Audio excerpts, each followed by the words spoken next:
Physical properties of alkanes. The first one is the physical state. The lower member of alkane containing up to carbon number 4 are mostly colorless gases. For example, methane, ethane, propane and butane. The higher normal alkane having 5 to 7 carbon atoms are colorless liquids, and beyond that they are colorless solid at room temperatures. Second one is the boiling point. The boiling point of an alkane increase with increase in number of carbon atoms. There is an increase of about 20 to 30 degree for each carbon atom added to the chain, except in the first few cases. And this can explain in terms of intermolecular forces. The alkanes are non-polar compound and having weak van der Waals forces of attraction among their molecules. These forces act along the surface of molecule and their magnitude increase with increase in surface area. So let us compare the boiling point of isomeric series of alkanes. N-pentane, it will having value 309 kelvins, isopentane having 301 kelvin, and similarly neopentane having 282.5 kelvins. So it is very much clear from this data. In case of branched chain isomer, the boiling point they are very less, and the reason being, in case of straight chain alkane, the compound having the greater surface area. If the surface area is higher, then naturally the force of attraction among the molecule that is higher. So in case of neopentane, the surface area that is very lesser, and the van der Waals forces which are acting on the molecule, they are also small. So in case of neopentenes, the boiling points are very less. Melting points. The melting point of alkanes do not show a very smooth gradation with increase in molecular size. So let us consider this melting point of propane and propane to N-octanes, and it is very much clear from data. When we can move from odd carbon to even carbon, the rise in melting point is very higher. What when we can move from even to odd? The rise in melting point is very small.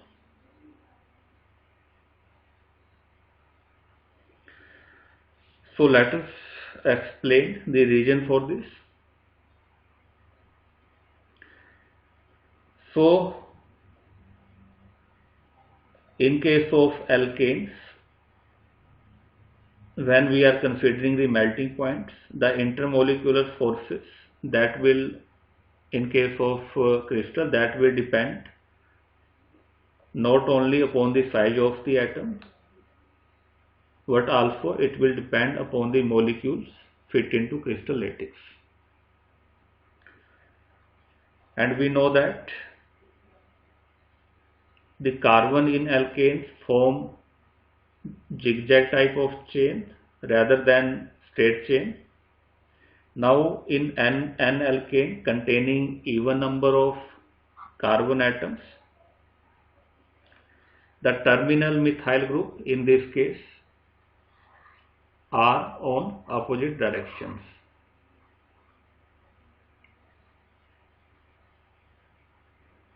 On the other hand, in case of N-alkane having odd number of carbon atoms, the terminal methyl group, they are on the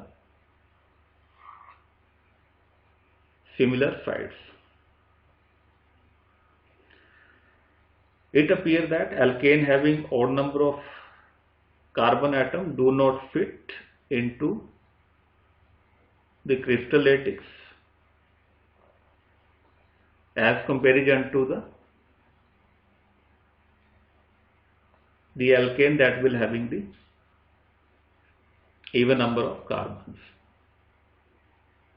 As a result, energy required to break the crystal structure and melt the alkane is lesser in case of alkane having odd number of carbon as comparison to the alkane having even number of carbons. So that is why they have lesser than expected melting point.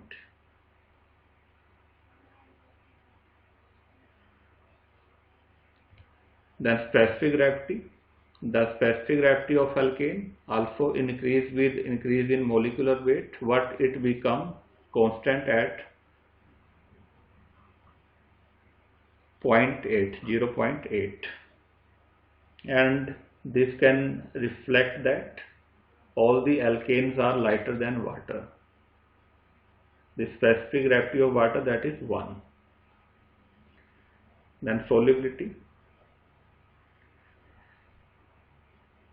In case of alkanes, the electronegativity of carbon and hydrogen are nearly same, and we can say that the alkanes are non-polar in character. So due to non-polar character, they are insoluble in polar solvent like water, and they are soluble in non-polar solvent like ethers, and the solubility decreases with increase of the molecular weights. So it is all about the physical properties of alkanes. Chemical properties of alkane. The molecular structure of alkane involve only carbon-carbon and carbon-hydrogen single bonds, and all these bonds are sigma bonds and practically non-polar in nature, so that alkane constitute an unreactive class of compound among the hydrocarbon. They are quite inert toward common agents such as acid, alkalis, and oxidizing or reducing agent under ordinary conditions. However, they will undergo substitution reaction under strong conditions. So let us consider the first one, that is the halogenation. This reaction involves replacement of one or more hydrogen atom of alkane by corresponding number of halogen atoms. So let us first consider chlorination and bromination. It is carried out by treating alkane with chlorine and bromine in the presence of light or at high temperature. For example, chlorination of methanes.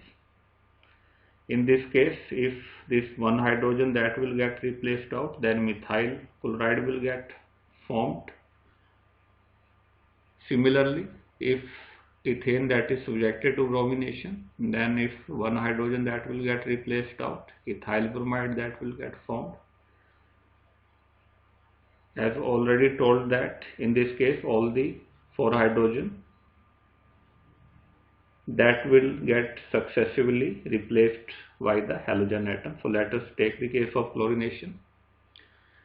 Methane that is subjected to chlorination, one hydrogen that will get replaced out, methyl chloride along with hydrogen chloride will get formed. If the second hydrogen that will get replaced out, methylene chloride will get formed. Then methylene chloride again react with chlorine, and third hydrogen that will get replaced out, chloroform will get formed. Then finally chloroform that will react with chlorine, and the last hydrogen that will get replaced out, and carbon tetrachloride will get formed. So in this case all the hydrogen that will get replaced out. The bromination is similar to chlorination but takes place less readily. Iodination. Iodination of alkane is extremely slow and reversible. Therefore, direct iodination of alkane cannot be brought about. However, the reaction may be carried out in the presence of oxidizing agent like iodic acid or nitric acid, which can convert hydroiodic acid into iodine, so that the equilibrium that will be shift in the forward direction. So we can say that with the help of iodic acid, the equilibrium of reaction that will be shifted toward the forward directions. Fluorination.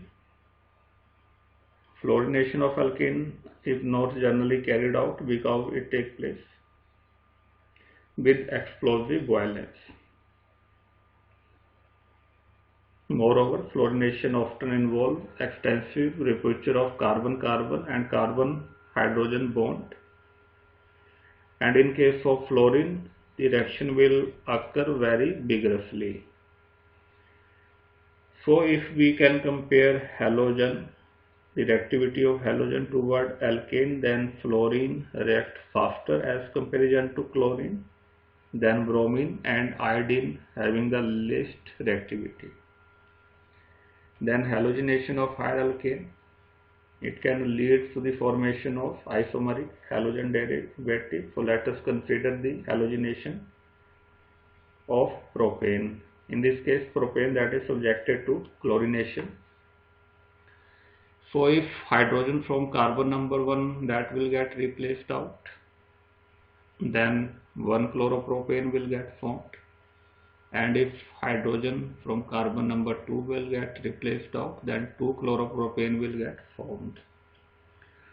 So reaction that is not going to stop at this stage, they can further subjected to chlorination, and here a mixture of 4 disubstituent will get formed. So 1 dichloropropane will also form. 1,3-dichloropropane get formed.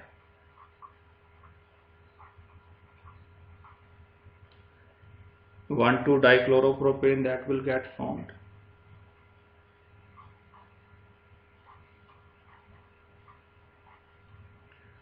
And 2,2-dichloropropane that will get formed.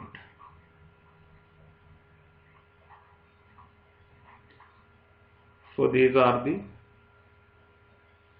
products which can formed during the chlorination of N-propanes. Nitration. This reaction involves substitution of hydrogen atom of the alkane by nitro group.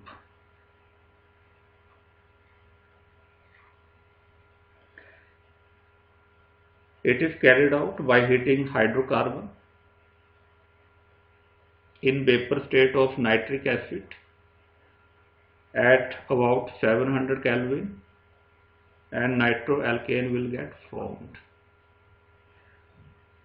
During the nitration, the carbon-carbon bond in molecule that will get ruptured out. As a result, a mixture of different product will get formed.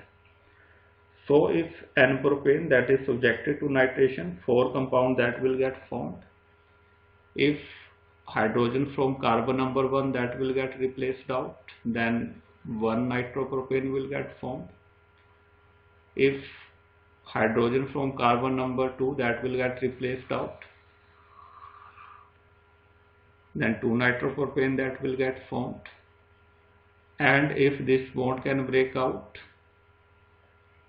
then nitroethane will get formed along with nitromethanes. Sulfonation. It is the reaction involving replacement of hydrogen atom of alkane by sulfonic group.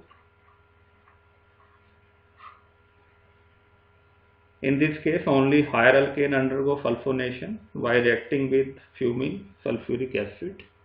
So hexane that is subjected to sulfuric acid fume in the presence of sulfur trioxide, and hexasulfonic acid will get formed. The nitration and sulfonation are believed to take place in the free radical mechanism. Oxidation. When alkane is burnt in excess of air, alkane undergo complete oxidation to produce carbon dioxide, water, and large quantity of heat. For example, when methane will undergo combustion, 1 mole of carbon dioxide and 2 mole of water will get formed with the evolution of this amount of energy, that is minus 890 kilojoule per mole. And if ethane that is subjected to combustion, 4 mole of carbon dioxide and 6 mole of water will get formed with the evolution of minus 3110 kilojoule per mole of energy. So in this case, the reaction is highly exothermic. A very large amount of heat that will get produced. Catalytical oxidation.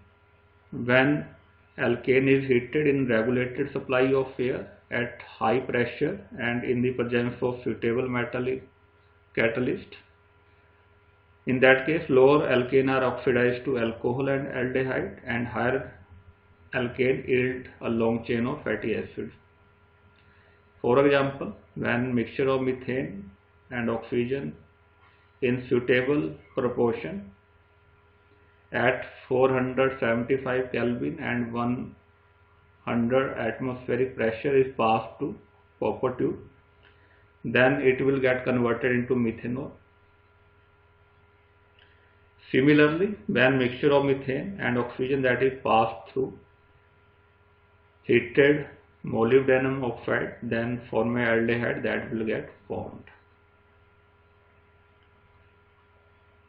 Then third reaction. Normally alkane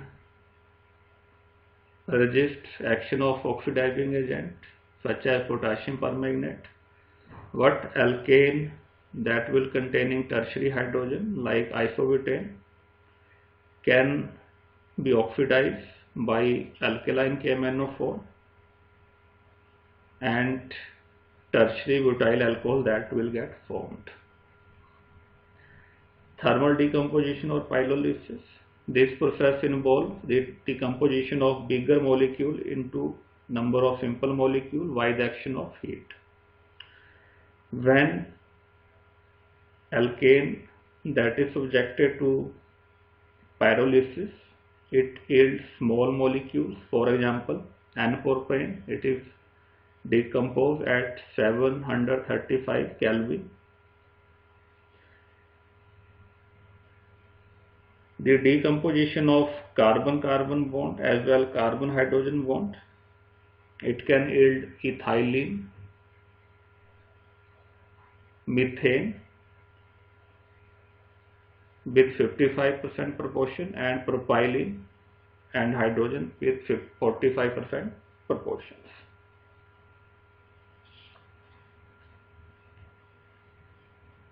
Catalytical reforming or aromatization. This process concerned with the conversion of aliphatic hydrocarbon into aromatic hydrocarbon in the presence of suitable catalyst. The reaction involves dehydrogenation,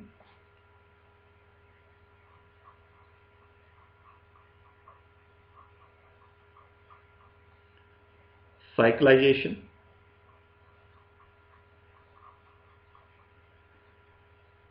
and even isomerizations. It is generally carried out at high temperature and higher pressure. in the presence of chromic oxide which is coated on aluminium oxide. So let us N-hexane, it will undergo catalytic reforming at 770 Kelvin. The pressure that is 10 to 20 atmosphere. N-hexane that will get converted into benzenes. Similarly, when N-heptane that is subjected to catalytic reforming at 770 Kelvin and 10 to 20 atmospheric pressure, chromic oxide that is coated over aluminum oxide. So N-heptane that will get converted into toluenes. Nowadays, these reactions are carried out in the presence of platinums.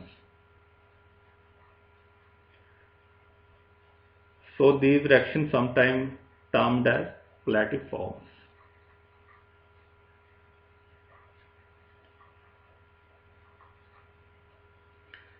Isomerization. It is the process of converting one isomer into another, and it is found that when an alkane is heated in the presence of aluminum trichloride and hydrogen chloride, they are converted into chain isomers. So let us take the case of the N-hexane. The reaction that will take place at this temperature in the presence of aluminum trichloride and HCl, the two isomers that will get formed, the first one that is the 2-methyl pentanes and second is the 3-methyl pentanes. So similarly, if we can start with N-butanes,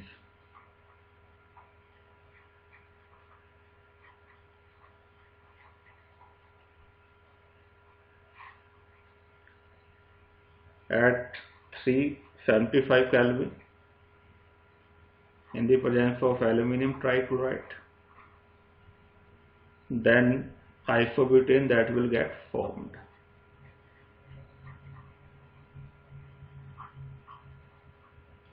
So it is the conversion of the N-butane into isobutane. So let us see the mechanism. The first step, that is dehydrogenation of alkanes. The N-butane that is get converted into 2-butane. So it is the dehydrogenation. Step number 2, formation of carbocations. So in this case, aluminum trichloride that will react with HCl. First of all, this intermediate species will get formed. Then this intermediate subjected, it will furnish one H plus ion. This pi bond, it will shift toward this side. It will acquire negative charge, and this carbon, it will acquire positive charge. So proton that will get attached with this carbon. So this secondary butyl carbocation that will get formed. Step number 3, 1,2-methyl and hydride shift to form more stable carbocations.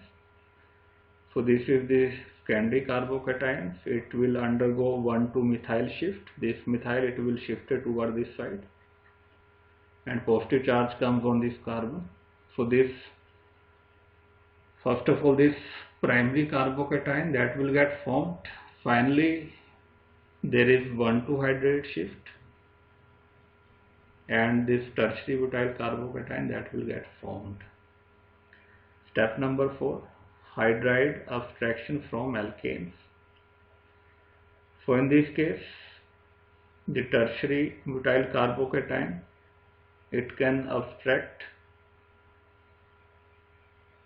hydride from alkanes. Isobutane will get formed, and this 2-butyl carbocation that will get formed. So it is all about the conversion of one isomer to another isomers.